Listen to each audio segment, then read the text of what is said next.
начинаем. Может, как-нибудь как-то это по-дурацки, можно? Ну да. да, вот оно выглядит как-то прям, криво. Короче, система такая, что сиди, не двигайся. Окей, я поняла. Ты просыпаешься утром, все, ты не можешь улететь. Ну, камон, самолеты не будут летать полгода, такого быть не может. Прошел 1 месяц, прошел 2 месяц, ничего не меняется. Вы где конкретно в Австралии? Я говорю, на Gold Coast. Они такие, о, отлично. Мне вообще нет, даже не думаю, надо вырезать просто сразу. Кат. Попробуем. Всем привет! И сегодня у меня гость на канале. Это Таня, знакомьтесь. Сегодня мы хотим поговорить о такой интересной теме, как человек может приехать в Австралию и застрять здесь. Тань, я знаю, что ты приехала сюда 2 года назад, уже больше, да, и буквально застряла. Вот расскажи, как это произошло и почему. Я приехала, да, я действительно сюда приехала, я приехала в марте 2020 года, это случилось перед тем, как весь мир погрузился в эпопею ковида, и да, я застряла, потому что я приехала сюда 10 марта всего на 1 месяц путешествовать в гости к брату, и случился ковид, в Австралии резко закрыли границы, то есть резко перестали летать самолеты, у меня не было возможности улететь домой, то есть это реально вот вдруг, то есть ты просыпаешься утром, и я помню, что мне брат сообщает, что все, ты не можешь улететь, то есть это было через 2 недели после того, как я сюда прилетела, я просыпаюсь с утра, мне брат говорит, ночью закрыли все, то есть ты не можешь улететь, ты не можешь ничего сделать, я говорю, как, я даже поверить не могла, что вообще такое возможно. Я говорю, а как? То есть, слава богу, у меня была виза, то есть была действующая виза там на 3 месяца, 3 месяца, да. То есть она выдается, я так понимаю, насколько я помню, она была на год, вот, то есть мне ее дали на год, но там каждые 3 месяца нужно выезжать из страны. Мультивъезд, да.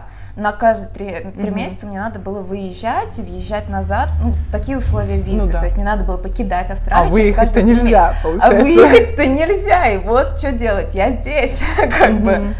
На тот момент, когда все это только-только началось, конечно, я не думала, что я пробуду здесь 3 месяца, то есть я думала, что, сейчас вот, ладно, окей, закрыли границы, я так отнеслась, типа, прикольно, ладно, еще недели там плюс добавится к моему месяцу, еще там 2 недели, я думаю, классно, то есть, в Австралии побуду, да, то есть сейчас откроют границы скоро, все будет окей, то есть у меня не было никакого вообще, что, сколько может это длиться? Месяц, 2. Ребят, камон, самолеты не будут летать полгода, такого быть не может.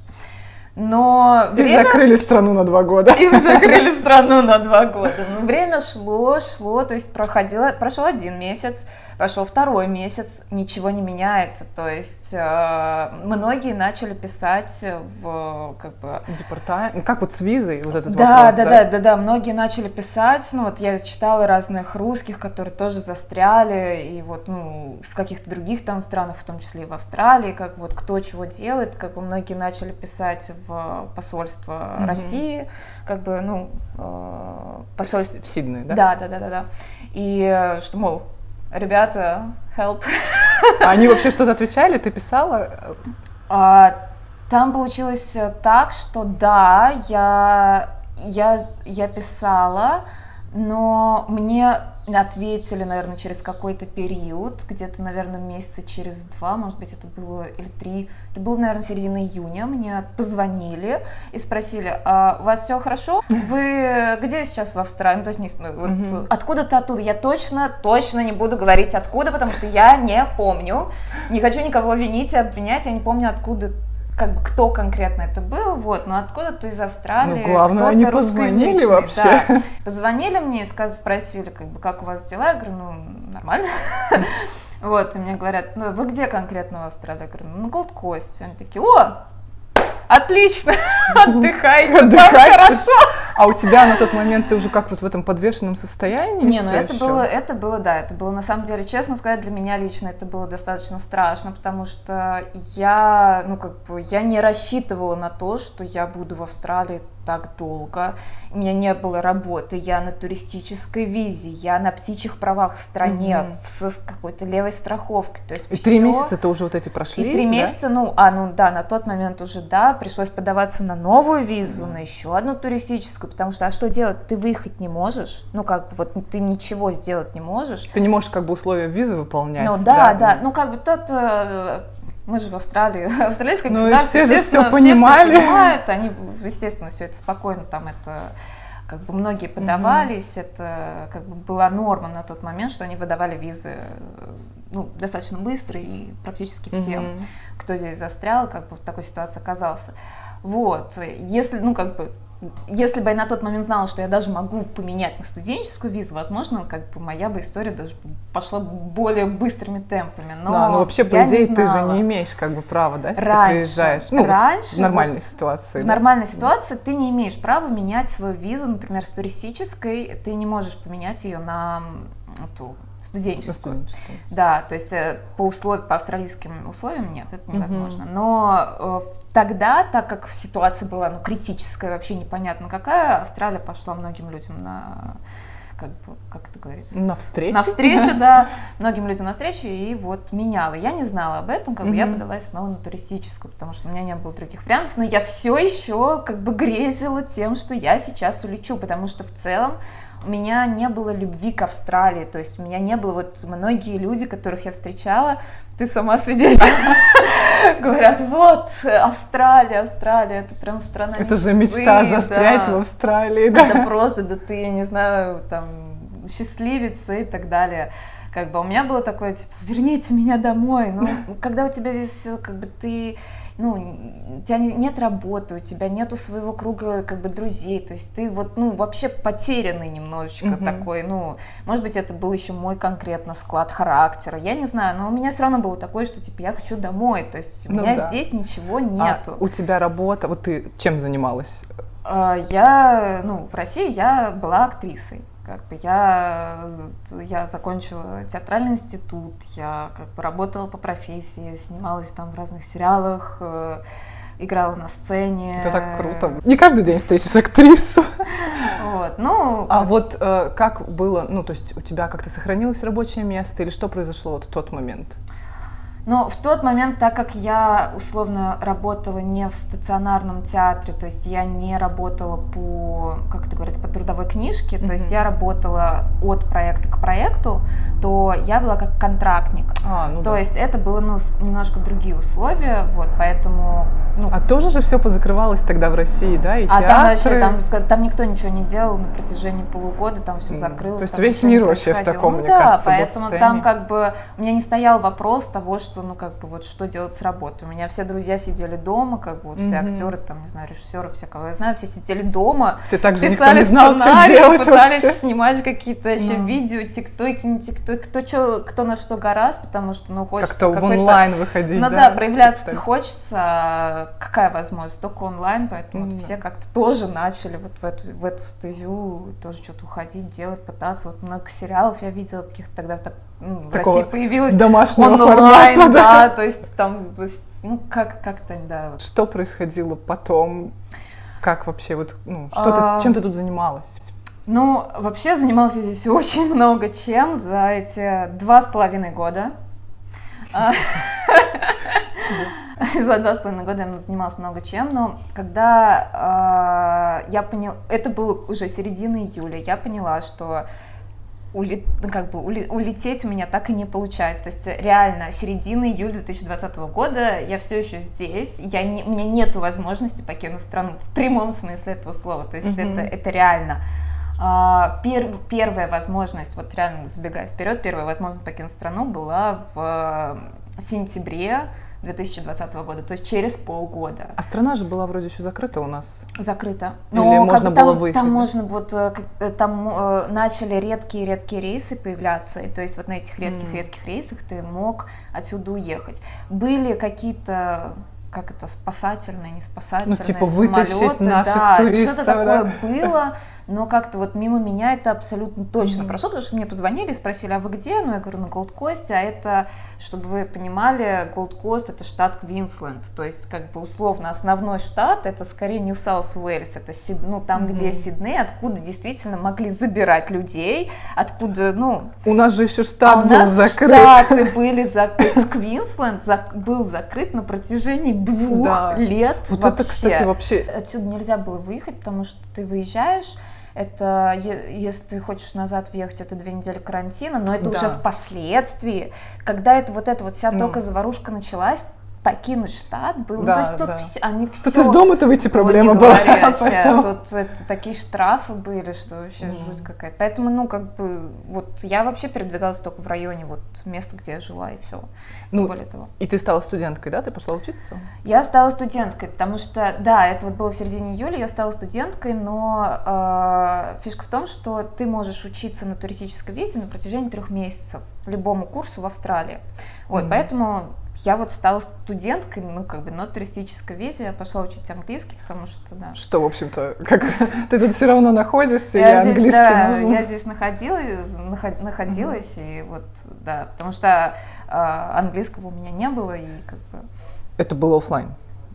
Нет, да, это было офлайн, да. Какие-то уже послабления были, что мы могли перемещаться кое-как, но перемещаться по городу. Ну, хотя бы с людьми общаться. Мы не могли ездить в Брисбен.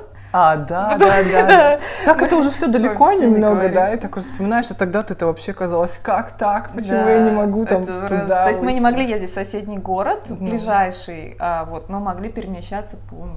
Да. Там еще зависело сильно от того, где ты работаешь, да, например, вот эта сфера услуг, там она же вообще долгое время была. Слушай, ты вот жительница такого огромного мегаполиса, да, ты же прожила в Москве всю свою жизнь, да.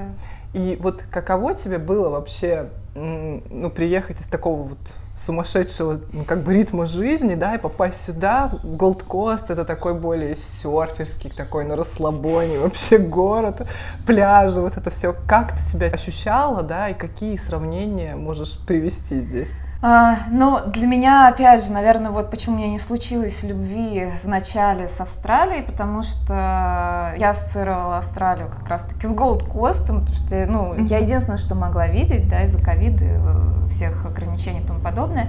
И для меня, конечно, это казалось, ну, просто такое, типа, местом из разряда, ну, я приехала из крупного города, где у тебя всегда есть что поделать, у тебя есть полно выставок, полно вообще всего, я не знаю, вообще всегда есть куда пойти, что-то новое открывается, жизнь кипит. Я всегда это очень любила. И, конечно, приехав сюда, здесь все такое на релаксе. Ты просто такой, типа, тебе не надо никуда бежать. Еще как бы карантин этот добавился. Вообще не говори, то есть, а вот этот вот привычный стиль, привычный московский стиль жизни, это вот ты бежишь, то есть ты даже не замечаешь, почему ты бежишь, но ты бежишь, а здесь ты что-то как-то, ты бежишь, и ты странный здесь.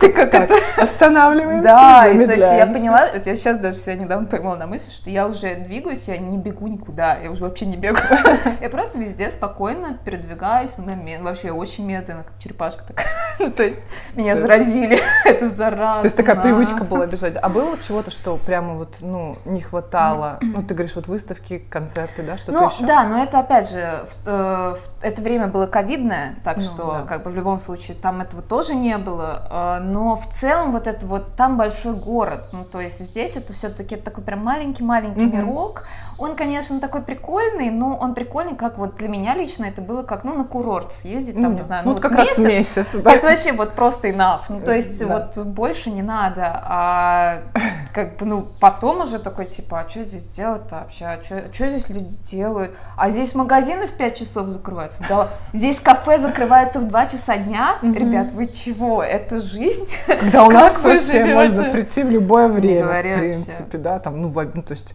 вот этот период с 2 до 6, здесь же тоже бывает прям проблема куда-то податься. Ой, здесь вообще некуда. Здесь просто если ты хочешь пойти на ланч в 3 часа, все, забудь. Просто иди сразу на ужин там в 6:30.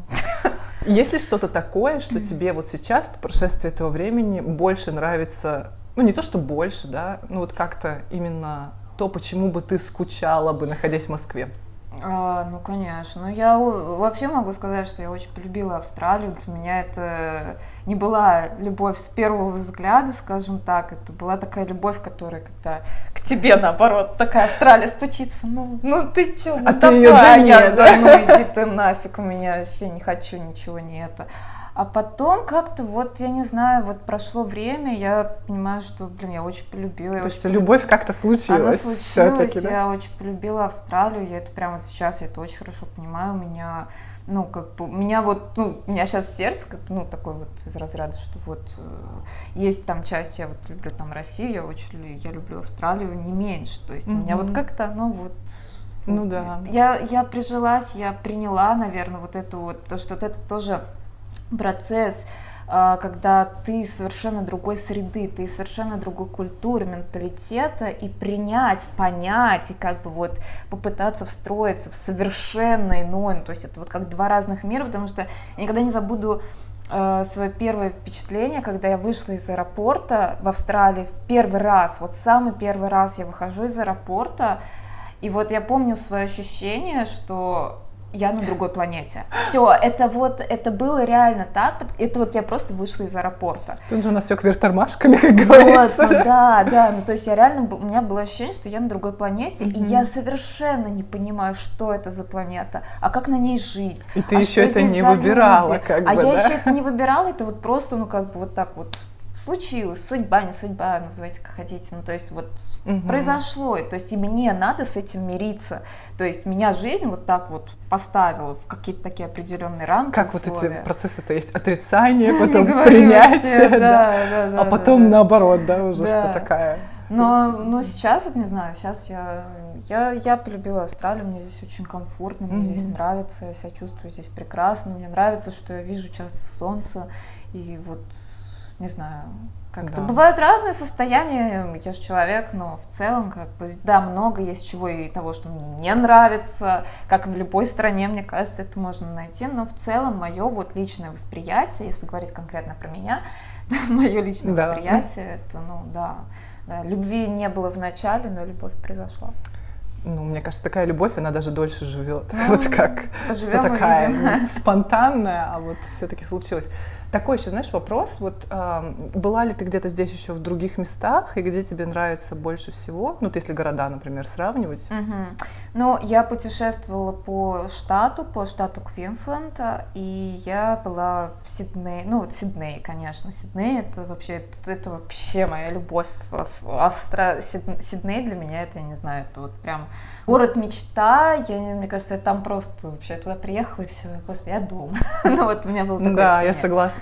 Ну, там есть... как-то есть все, ну и то есть это большой город, есть чем заняться, да, и плюс пляжи. Вообще то есть это потрясающе. Такой комбо, что вот, блин, не знаю, Сидней. Я слышала, что очень многим москвичам, например, ну или в принципе людям, которые приезжают из крупных городов, когда они приезжают в Сидней, это типа кажется, ой, ну типа маленький такой вообще, что это такое. Я приехала, как бы я посетила Сидней только спустя 2 года, живя в очень маленьком городе Австралии, на Голд-Косте, я приехала в Сидней, и для меня это было, конечно, просто я в раю, столько всего огромно, здесь столько всего можно делать, здесь столько всего есть куда пойти. Потрясающий город. То есть ты бы его как место для жизни бы рассматривала здесь? Абсолютно, вообще абсолютно, это вот даже без вопросов. Вот, потому что мне нравится, что там есть история, мне нравится, ну, то есть там есть и культурная жизнь, там есть и пляж, если ты любишь вот, да, такой серф, не знаю, такой лайфстайл, то есть там есть абсолютно все, там есть как бы и бизи, и не бизи места, то есть и куча разных и кафе, там ресторанчиков, не знаю, короче, куча всего. Причем, мне кажется, они там так не закрываются рано, вот, ну, я не сильно часто не была. Закрываются, вот в том-то и фишка, да, вот у меня, кстати, тоже, я недавно с девчонкой познакомилась, она австралийка, она из Мельбурна сама, и она переехала на Голд-Кост из-за парня, и, ну, в общем, они теперь здесь живут.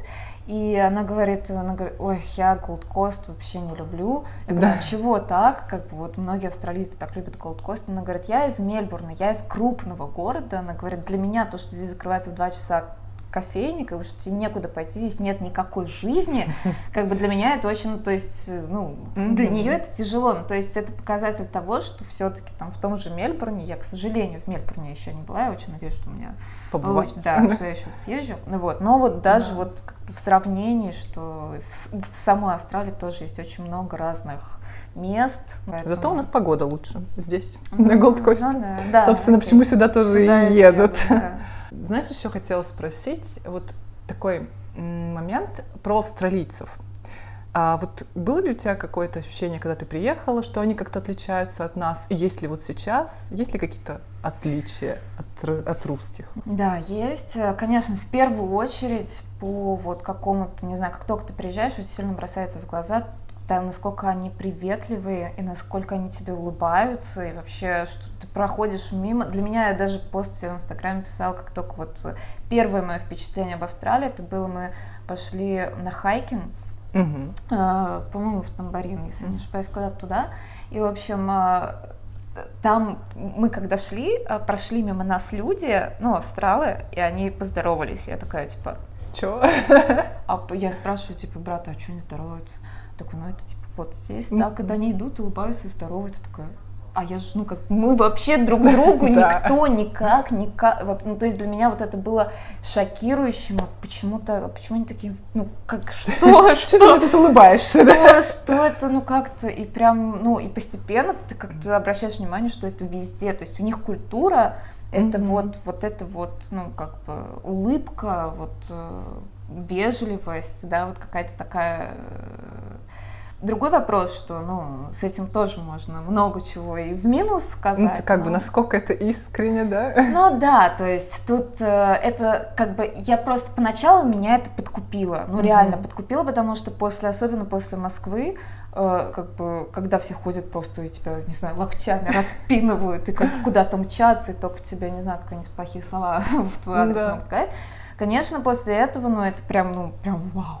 Да ладно, вы что, серьезно? Ну, это приятно, даже это приятно, насколько, вот по себе могу сказать, тоже сразу бросилось в глаза, и даже когда тебе в магазине улыбаются, ну не знаешь, насколько там это искренне или нет, но это намного приятнее, чем когда тебе там наорали в очереди где-нибудь, вот продавщица на тебя на кассе наехала. Я согласна, что у них есть, ну как бы, но все равно я спустя какое-то время я поняла, что это, ну, как это сказать, ну не лицемерие, но вот где-то как это, такое культурное, короче, какое-то вот, их так воспитывают, то есть в этом нету ничего, в этом не надо искать подтекст того, что вот они тебе так рады, нет, это просто воспитание, ну то есть вот их с детства приучивают. Обычные люди, но воспитанные как-то по-другому. Ну просто по-другому, да, то есть в их культуре это норма, вот и все, в нашей культуре это не норма, вот и все, то есть это не хорошо, это не плохо, это просто, ну вот так. Ну да. Не более. Да. А что-то еще есть? Какие-то вещи, которые ты могла бы отметить? У австралийцев? Ну да, вот если как сравнивать. Потому что меня всегда спрашивают, расскажите, чем они отличаются. И я вот как-то даже иногда теряюсь, что ответить. Ну, тут тоже про лайфстайл можно говорить, но просто вот это, например, на Голд-Косте, что, хотя я тоже видела и в Сиднее такое, и там в других местах, как шлепки, допустим, что здесь эти флип-флопы, это прям вообще... Можно вообще босиком. Можно вообще босиком, как бы, и вообще всем пофиг. Ну, то есть вот здесь тоже, кстати, есть вот эта штука, что очень тебя расслабляет. Такой, как бы на позитиве, на релаксе. На релаксе, то есть ты вообще, здесь люди абсолютно не парятся, во что они одеты, как они одеты. То есть ты вообще вот просто... Для меня вначале это был шок, потом я вдруг поняла, что мой гардероб сузился просто до вот 3 вещей. Футболка, шлепки, шорты. И говорю вообще вот просто. И, вот и все. И то есть больше тебе в принципе ничего и не надо. Это я даже как-то своим подружкам писала в Москве, они мне прислали фотографию себя, они там все такие красивые. Это многослойность одежды. Да, многослойность одежды. Они там красивые, накрученные такие, прям вообще красотки с ноготками, такие вот прям вообще вот прям девчонки, и как бы я пишу прям вот русские наши девочки, вот прям видно. Вот видно, ну потому что здесь, ну как бы и я, знаешь, сидя там, не знаю, в шортах и какой-то футболке, смотря на эту фото, так Так, что мы что, на маникюр сходили? Что-то как-то, да, меня Австралия, конечно, вообще Расслабила. Это прям вот этот момент очень хорошо помню, да. Ну, еще какие отличия, если говорить именно про людей, то я не очень люблю всех под одну гребенку, скажем так, потому что все-таки все люди очень разные. Вот. Но, наверное, я бы сказала, что австралийцы они более свободные, то есть у них есть вот это вот какая-то, что мне очень импонирует, какая-то внутренняя ее свобода, ее больше. Свобода как выражение себя? Ну, скорее да, то есть людям ну, как бы им больше пофиг. Ну, то есть вот, и это ну, в хорошем смысле слова. Им больше... Может быть, это как раз на лице-то и выражается. Возможно. Еще одно отличие, наверное, вот, которое вспоминается, это, допустим, у полиции, у них есть слоган «See something, say something». То есть вот это вот как бы... Ну, как бы не проходи мимо, да, чего-то. Условно, да, но как бы это работает у австралийцев еще и, знаешь, вот типа тебе улыбнуться, ну, на тебя пойдут и нажалуются, но тебе улыбнуться. Ну, то есть вот есть и вот эта тоже штука у них, то есть их много каких-то, хотя я не знаю, как у нас в России, честно, я не помню. Интересно, у нас у полиции есть слоган в России? Если знаете, напишите в комментариях. Такой, наверное, еще, ну, последний вопрос. В общем, какие вот у тебя сейчас планы? Сейчас границы открыты, да, тебя ничего не держит. Где бы тебе хотелось быть? Ну, ты можешь ли что-то сказать на этот счет? Ну, давай так, улететь как бы я могла уже 2 года назад, но я все еще здесь. Наверное, это тоже о чем-то говорит. О чем-то говорит. Да, конечно, меня останавливало от того, чтобы возвращаться в Россию, очень много разных причин, и как, ну, по разным причинам я не возвращалась, как бы, но они всегда были. Вот. Но по поводу моих будущих планов, ну, к сожалению, учитывая, что сейчас мир как бы очень нестабилен и непонятен, я не могу говорить вообще ничего, я не знаю. Я их действительно не знаю. То есть это даже не то, что вот, ну, у меня нет пока ответа, у меня у самой больше вопросов, чем ответов, что дальше. Я на самом деле сама терпеть не могу этот вопрос, мне постоянно его задают, а я как бы думаю, ну, если я сама еще не решила, как я могу вообще ответить? Ну вот, поэтому... Но ты вообще в Россию собираешься? Ну, конечно, я собираюсь поехать, в любом случае, это все равно моя родина, у меня там родители, у меня там друзья, у меня там собака. У тебя есть собака? Да, Цезарь. В общем, ну, как бы это не обсуждается, это как, вот, я в любом случае туда полечу, вопрос, насколько, это вопрос. Да. Время покажет? Время все расставит на свои места, время покажет, и как бы, да. Таня, спасибо тебе большое, что согласилась на это интервью, которое мы пытались записать несколько раз. Вот мне просто было очень интересно вот услышать мнение человека, который как бы не по своему выбору сюда попал, да, и мы, ну, как бы застрял, да, здесь, грубо говоря. То есть мы все об этом знаем, это все происходило, но я даже не могу себе представить, каково это оказаться на месте человека, который вот реально попал в эту ситуацию. Поэтому было очень интересно услышать твое мнение, и спасибо тебе большое. Спасибо, что позвала, и в любом случае история моя, может быть, и странная, но тем не менее я бы ее ни за что никогда, как это говорится, не променяла. Бы, да, это все равно уникальный, удивительный опыт. Да, опыт действительно удивительный. Было очень интересно про него услышать. Спасибо. Спасибо. Всем пока.